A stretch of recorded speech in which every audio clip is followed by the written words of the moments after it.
नमस्कार विद्यार्थी मित्रों, आज हम हिंदी की क्लास में एक और इकाई की बात करने वाले हैं जिसका नाम है सूरदास के पद। तो यहाँ आप सूरदास जी का चित्र देख सकते हैं। हिंदी साहित्य जगत के अनन्य भक्त कवियों में जिनकी गणना होती है, ऐसे हमारे कृष्ण भक्त कवियों में अत्यंत श्रेष्ठ और उत्तम कवि के तौर पर जिनका नाम आज भी हम आदर पूर्वक लेते हैं वो है सूरदास जी।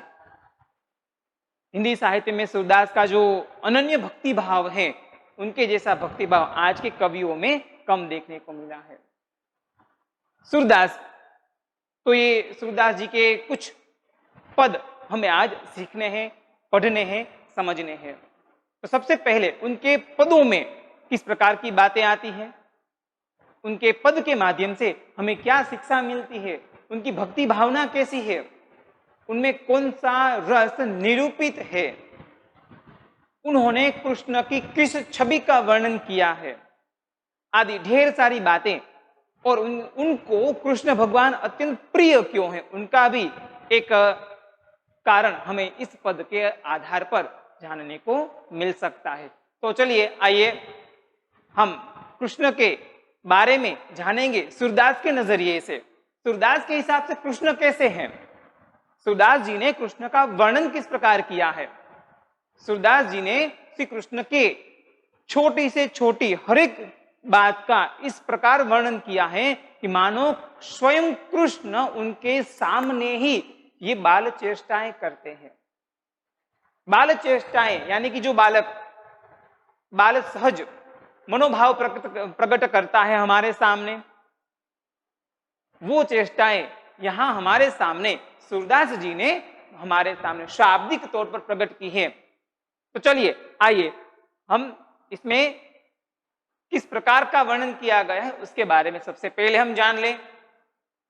तो वात्सल्य एवं श्रृंगार रस का वर्णन इसमें देखने को मिलेगा। वात्सल्य रस, जिस प्रकार माता अपने पुत्र से प्रेम करती है, पिता अपने पुत्र से प्रेम करता है, भाई बहन का प्रेम, जिसमें वात्सल्य रस निरूपित किया गया हो, ऐसा रस इसमें प्रदान है। दूसरा है श्रृंगार रस। कृष्ण भगवान ने जिन जिन आभूषणों को अपने शरीर पर धारण किया है, उन सब का अत्यंत सुदृढ़ और उचित शब्दों के माध्यम से उन्होंने उनके श्रृंगार वर्णन का हमारे सामने प्रस्तुतिकरण किया है।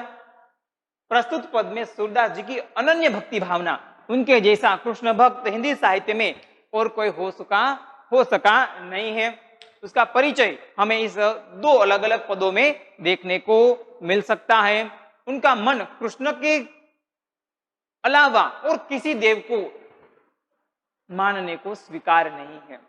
वे अनन्य कृष्ण भक्त हैं, वे कृष्ण के अलावा किसी और देव का ध्यान करना चाहते नहीं हैं। उनके लिए कृष्ण ही सब कुछ है। और जिन आंखों ने कमल के समान नयन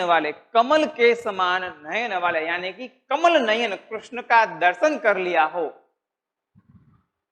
बाद में उसे अन्य देव की आकृति, अन्य देव की मूर्ति, अन्य देव का ध्यान धरना पसंद आ सकता नहीं है।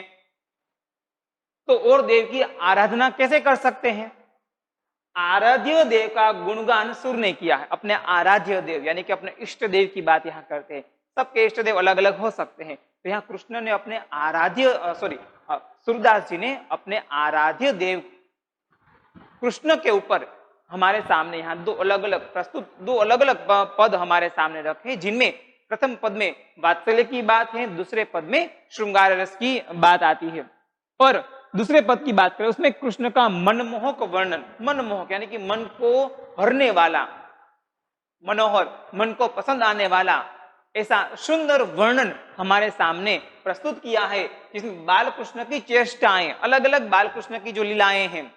बालक कृष्ण है, छोटे से नटखट नंद गोपाल, दूसरों न कोई, इस प्रकार छोटे बाल कृष्ण हम सब जानते हैं कि बाल कृष्ण हैं, वो अत्यंत बचपन में नटखट थे, मक्खन चुरा कर खाते थे और पूरे घर में यहाँ वहां चार पैर यानी कि घुटनों के सहारे बल पर यहाँ वहां चारों ओर घूमते फिरते थे और माता यशोदा को परेशान करते रहते थे। तो ये बाल कृष्ण की जो चेष्टाएं हैं, उन चेष्टाओं का वर्णन हमारे सामने सूरदास जी प्रस्तुत करते हैं, मानो स्वयं वहीं बैठकर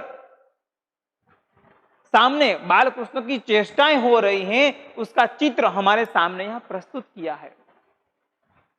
तो अब हम एक एक पद को समझने का प्रयत्न करेंगे। सबसे प्रथम जो पद है उसकी बात करें, जिसमें वात्सल्य प्रेम, वात्सल्य रस की बात की गई है। तो मेरो मन अनंत कहां सुख पावे, मेरो मन यानी कि मेरा जो मन है अनंत इस पूरे विशाल ब्रह्मांड में और कहां सुख प्राप्त कर सकता है। सूरदास जी कहते हैं कि मेरा मन है इस अनंत काल में, अनंत जगह में, अनंत ब्रह्मांड में और कहां सुख पाएगा तुम्हारे बिना कृष्ण, कहीं और जा सकता नहीं है। जैसे उड़ी जहाज को पंछी फिर ही जहाज पर आवे।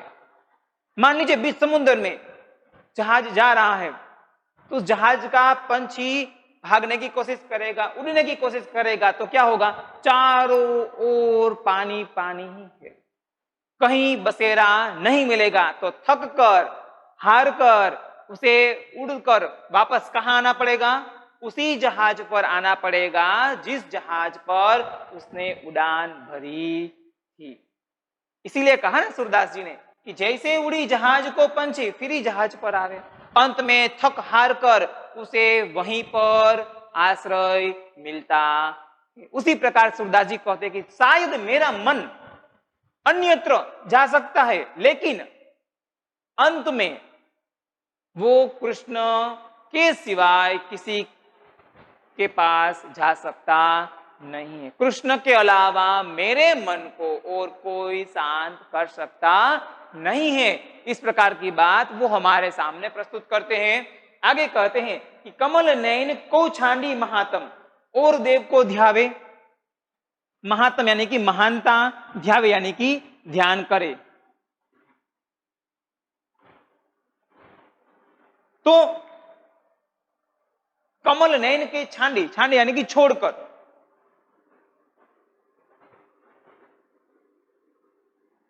कमल जैसे कोमल नयनों को छोड़कर, उनकी कृपा पात्र को छोड़कर हम और देव यानी कि भगवान का ध्यान क्यों धरे। कृष्ण जैसे महात्म, पवित्र और सबको अपने बस में करने वाले ऐसे प्रेम भरे भगवान को छोड़कर हम अन्य देव का ध्यान क्यों धरे भला। हम ऐसा नहीं करना चाहते, हमें ऐसा करना चाहिए नहीं। इसलिए सूरदास जी कहते हैं कि कमल नयन क्यों छांडी महात्म, कमल जैसे नयनों को छोड़कर, उनकी महानता को छोड़कर, कृष्ण भगवान की महानता हम सबको पता है, सबको अलग अलग प्रकार से अपने बस में करके रखा है। अबाल वृद्ध, बच्चे हो, युवान हो या वृद्ध हो, सबको अपने अपने हिसाब से उन्होंने अपने वश में कर लिया, अपने वश में कर लिया है। इसलिए कृष्ण हर एक अपने अपने नजरिए से सबको प्रिय होते हैं। तो ऐसे प्रिय भगवान को छोड़कर और देव को ध्यावे, हम ध्यान क्यों धरे और देवता का। हमें वहां मानसिक शांति, मन को परम शांति मिलने वाली नहीं है। जो शांति हमें कृष्ण के चरणों में मिलेगी, जो शांति हमें कृष्ण नाम जाप से मिलेगी, वो अन्य भगवान का ध्यान करने से मिलेगी नहीं। परम गंगा को छांडी पियासो दुर्मति कूप खनावे। परम गंगा को छांडी, परम यानी कि पवित्र गंगा। गंगा नदी हमें पता है कि पूरे विश्व में गंगा पवित्र नदियों में श्रेष्ठ नदी मानी जाती है। तो पवित्र गंगा जैसी नदी को छोड़कर पियासो यानी कि प्यासा, जिस इंसान को प्यास लगी है, अत्यंत उसे पानी की प्यास लगी हो, वो गंगा जैसी पवित्र नदी को छोड़कर दुर्मति यानी कि खराब बुद्धि वाला, दुर्बुद्धि कूप खनावे, कूप यानी कि कुआं, खनावे यानी कि खोदने के लिए बैठता है। कहां पर, गंगा नदी के किनारे। देखिए इसमें क्या कहा है, सूरदास जी कहते हैं जो प्यासा इंसान है, गंगा नदी पास में है, उसका पवित्र जल छोड़कर, गंगा के पवित्र जल को छोड़कर पियासो यानी कि प्यासा व्यक्ति वो कूप यानी कि कुआं खोदने के लिए बैठ जाता है। तो कितना दुर्बुद्धि है वो इंसान। यहाँ प्रतीकात्मक तौर से हमें बताया गया है कि परम गंगा यानी कि पवित्र गंगा जैसे भगवान हमारे कृष्ण हैं, उनके जैसा प्रेम, उनके जैसा वात्सल्य हमें और कहीं देखने को मिलेगा नहीं। उनकी महानता को छोड़कर, उनके प्रेम को छोड़कर, उनकी आराधना को छोड़कर अगर हम दूसरे भगवान के पास जाएंगे तो हम हो जाएंगे दुर्मति यानी कि दुर्बुद्धि वाले बन जाएंगे। कृष्ण के अलावा हमें और कोई मोक्ष प्राप्ति या जीवन का जो अंतिम लक्ष्य है शांति, आत्मा की शांति, आत्मिक शांति हमें और कोई दे सकता नहीं है। जिहि मधुकर अंबुज रस चाख्यो क्यों करील फल भावे। जिहि मधुकर यानी कि भौरा, अंबुज रस यानी कि कमल, रस यानी कि कमल का रस, चाख्यो यानी कि पीना, करील फल यानी कि कड़वा, भाव यानी कि क्यों उसे पसंद आता है। जिहि मधुकर अंबुज रस चाख्यो, जिस भौरे ने एक बार कमल का रसपान किया हो, जिस भौरे ने कमल का एक बार रसपान किया हो, बाद में उसे करील फल यानी कि कड़वे फल का रस यानी कि कड़वा रस यानी कि अन्य भी कोई भी रस पसंद आता नहीं है। क्योंकि फूलों में श्रेष्ठ फूल कौन सा है तो कि कमल है। और जिस भौरे ने एक बार कमल रस चख लिया हो, कमल का रस पान कर लिया हो, उसके बाद उसे अन्य फूल का रस चाहे कैसा भी हो पसंद आता नहीं, भाता नहीं है, उसे लत लग जाती है किसकी, अंबुज रस की। उसी प्रकार सूरदास जी कहते हैं कि जिसने भी एक बार मेरे आराध्य देव कृष्ण का ध्यान धरा है, जिसने भी एक बार मेरे कृष्ण का ध्यान धरा है, मेरे कृष्ण की कृपा प्राप्त की है, बाद में उसे अन्य देव पसंद आते नहीं है। चाहे कैसा भी देव हो, कैसा भी भगवान हो, वो उसे उस कृष्ण के सामने फीके ही लगते हैं। इस प्रकार सूरदास जी हमें समझाने का प्रयत्न करते हैं कि कृष्ण के अलावा आज हमारे पास और कोई ऐसा देव नहीं है जो हमें शांति प्रदान कर सके, हमें अपने लक्ष्य तक पहुंचने में मदद कर सके। तो अंत में कहते हैं कि सूरदास प्रभु कामधेनु तजी छेरी कौन दुहावे। कामधेनु यानी कि एक प्रकार की कल्पित गाय है, काल्पनिक ऐसी गाय जिस गाय के सामने आप जो भी कुछ मांगेंगे वो आपको तुरंत सामने हाजिर प्रकट हो जाएगा। छेरी यानी कि बकरी, बकरी कौन दुहावे, बकरी के पास कौन जाएगा। जिसके पास कामधेनु जैसी गाय हो वो बकरी के पास क्यों जाएगा भला। यहां कामधेनु किसके बारे में कहा गया है तो कि कृष्ण के बारे में। तो सूरदास के प्रभु कैसे हैं, सूरदास जी के प्रभु हैं वो कामधेनु गाय की तरह हैं, जो भी मांगेंगे वो अवश्य देंगे, देने के लिए तत्पर हैं। लेकिन भक्त की मांग कैसी है, भक्त ने किस भाव से मांगा है, वो भाव यहां महत्वपूर्ण है। इसीलिए भक्त के भाव के आधार पर वो कामधेनु गाय की तरह है, जो कुछ मांगेंगे वो मिलेगा। लेकिन कुछ लोग ऐसे हैं जो कामधेनु जैसी गाय को छोड़कर छेरी को दुहाने के लिए जाते हैं, यानी कि बकरी जैसे, यानी कि दूसरे अन्य देव के पास जाते हैं, उनका भला होता नहीं है। तो यहाँ सूरदास जी कहते हैं कि मेरे प्रभु तो कामधेनु जैसे भगवान हैं, जो मांगेंगे वो अवश्य देंगे। और कामधेनु को छोड़कर मैं छेर यानी कि बकरी के पास कौन जाएगा। कामधेनु जैसी पवित्र गाय जिसके पास है, उनके मन में दूसरे यानी कि बकरी के प्रति दुर्भाव होगा, क्योंकि उनके पास श्रेष्ठ वस्तु आ गई। उसी प्रकार मेरे जो प्रभु हैं वो श्रेष्ठ है, सर्वश्रेष्ठ है, उसके सामने सारे निरर्थक हैं, व्यर्थ है। तो यहां सूरदास जी ने अपने आराध्य देव कृष्ण के बारे में हमें ढेर सारी बातें बताई। किस प्रकार, क्योंकि सबसे प्रथम बात कही कि मेरे मन को शांत करने वाले ऐसे परम कृपालु भगवान और कोई है तो वे है हमारे कृष्ण भगवान। जिस प्रकार जहाज का पंछी जहाज से उड़कर जाएगा तो वापस उसी पर आएगा, उसी प्रकार कहता है कि शायद मेरे मन को अन्य देव की लालसा होगी तो जाएगा, लेकिन अंत में उसे कृष्ण के पास वापस आना पड़ सकता है। कमल जैसे नयन को छोड़कर, कमल जैसे पवित्र नयनों को छोड़कर, उनकी महानता को छोड़कर हमें और किसी देव का ध्यान करना चाहिए नहीं। और परम गंगा जैसा पवित्र प्रेम जिसे मिला हो, कृष्ण भक्तों को ऐसा प्रेम मिला है, उन ऐसे कृष्ण को छोड़कर कोई ऐसा दुर्भाग्य व्यक्ति ही होगा जो दूसरे देव का ध्यान करने के लिए जाता है। और उस प्रकार कहा कि मेरे कृष्ण भगवान तो कमल रस के समान है, जो एक बार कृष्ण भक्ति में लग जाता है बाद में उसे और कोई रस अच्छा लगता नहीं है, बस उसे तो कृष्ण कृष्ण कृष्ण और कुछ अच्छा लगता नहीं है। अंत में कहते कि मेरे प्रभु तो कामधेनु की तरह हैं, सबकी इच्छाएं संतृप्त करते हैं, तो बाद में उस बकरी के पास क्यों जाते हैं? नहीं जाना चाहिए, क्योंकि मेरे प्रभु तो स्वयं कामधेनु है, वो सबकी संतृप्ति कर देने वाले इष्ट देव हैं, इनको छोड़कर कहीं और जाने का मेरा मन करता नहीं है। तो ये हमने प्रथम पद यहां देख लिया है। अब दूसरे पद में क्या है वो चलिए हम देखते हैं, जिसमें बाल चेष्टाओं की बात कही गई है।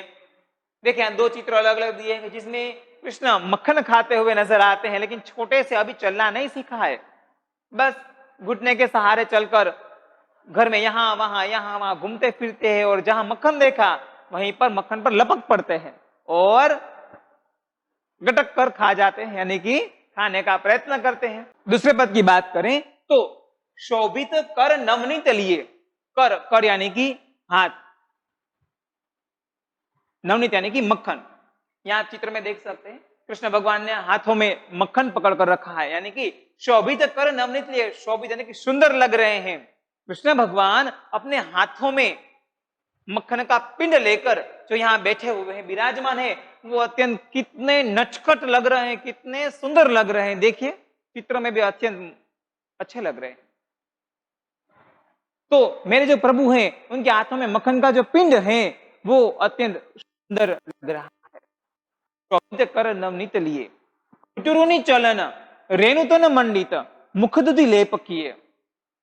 घुटुरुनी चलन यानी कि घुटनों के सहारे चलना, ये अभी अपने पैरों पर चलना सीखा नहीं है, इसलिए घुटनों के सहारे बलकर, हम सबने देखा होगा अपने घरों में जब छोटे छोटे बच्चे होते हैं वो किस प्रकार घुटनों के सहारे चलते हैं, दो हाथ और दो पैरों के घुटनों के सहारे चलना, कितना सुंदर चित्र हमारे सामने प्रस्तुत होता है। वही चित्र यहाँ कल्पना के माध्यम से सूरदास जी ने कृष्ण का वर्णन किया है कि घुटुरुनी चलन रेणु, रेणु यानी कि धूल, तन मंडित पूरे शरीर पर धूल लगी हुई है। जब छोटा बच्चा जमीन पर ऐसे ही रेंगता हुआ यानी कि चार पैरों पर चलेगा तो अवश्य, आजकल तो पक्का फर्श है लेकिन शायद उस समय नहीं था, तो क्या होगा, जमीन पर फैली हुई मिट्टी धूल सब कुछ कहां चिपक जाएगी, शरीर पर, यहाँ, यानी इसलिए यहाँ कहा है कि रेणु तन मंडित, मंडित यानी लगी हुई है। घुटनों के सहारे कृष्ण भगवान पूरे घर में यहाँ वहां घूम रहे हैं, जिनके कारण उनके शरीर पर धूल लगी हुई है, लेकिन फिर भी सुंदर लग रहे हैं। मुख दधि लेप किए, दधि यानी कि मक्खन, देखिए इस प्रकार चित्र में आप देख सकते हैं मुख पर यहाँ वहां मक्खन भी लगा हुआ है। लेप यानी कि पोतना, मुख पर यहाँ वहां मक्खन लगा हुआ है, तो कितने सुंदर लग रहे हैं मेरे बाल कृष्ण। देखिए जो घुटनों के सहारे, हाथ पर एक हाथ में पिंड है मक्खन का और घुटने के सहारे चलकर जा रहे हैं, और यहाँ वहां पूरे शरीर पर धूल मिट्टी लग रही है, और कभी कभी ऐसे करते हुए खा रहे हैं, तो यहाँ वहां मुख पर मानो लेप कर दिया हो ऐसा, किसका, लेकिन मक्खन का। तो कितने सुंदर तरीके से यहाँ सूरदास ने श्री कृष्ण, बाल श्री कृष्ण का वर्णन यहाँ किया है।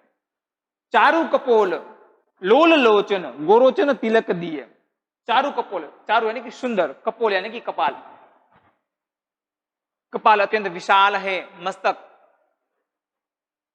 कपाल विशाल है, विस्तृत और चमक वाला है। लोल लोचन आंखें यहाँ वहां घूम रही है, चंचल आंखें, लोल लोचन यानी कि चंचल आंखें हैं। क्यों? क्योंकि छिपकर मक्खन खा रहे हैं, इसीलिए माता को पता नहीं है कि मक्खन खा रहे, इसलिए यहां वहां घूमकर, यहां एक जगह पर बैठकर नहीं खाते, पूरे घर में घूमते हुए मक्खन खा रहे जा रहे। तो इसलिए यहां वहां नजर दौड़ाए जा रहे हैं, कहीं कोई आ तो नहीं रहा है। देखिए कितने सतर्क हैं कृष्ण, चंचल आंखें वाले हैं। गोरोचन तिलक दिए, तिलक यानी कि श्री कृष्ण के मस्तक पर, कपाल पर, बाजू पर गोरोचन द्रव्य से जो तिलक किए हुए हैं, वो तिलक भी अत्यंत सुंदर लग रहे हैं। लट लटकनी मनुमत मधुपगन मादक मधु ही पिए। लट लटकनी, कृष्ण के बाल हमें पता है कैसे हैं। देखिए इस चित्र में देख सकते हैं कृष्ण के बाल कैसे हैं, घुंघराले बाल हैं, कर्ली हेयर है। इसलिए कृष्ण के घुंघराले बाल, उसमें एक छोटी सी लटकनी, छोटी सी एक लट है जो हवा में झूल रही है। किस प्रकार? जिस प्रकार बगीचे में भौरा घूमता है, उसी प्रकार हवा में कृष्ण की लट भी इसी तरह झूल रही है। लट लटकनी मनुमत मधुपगन मादक मधु ही पिए।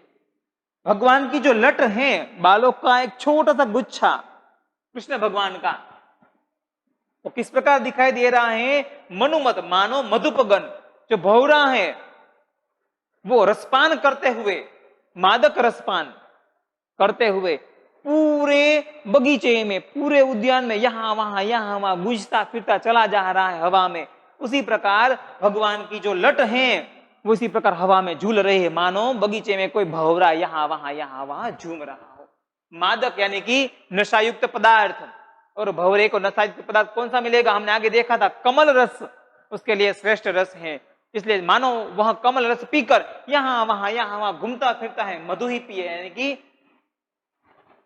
श्रेष्ठ रस, पिए यानी कि पिया।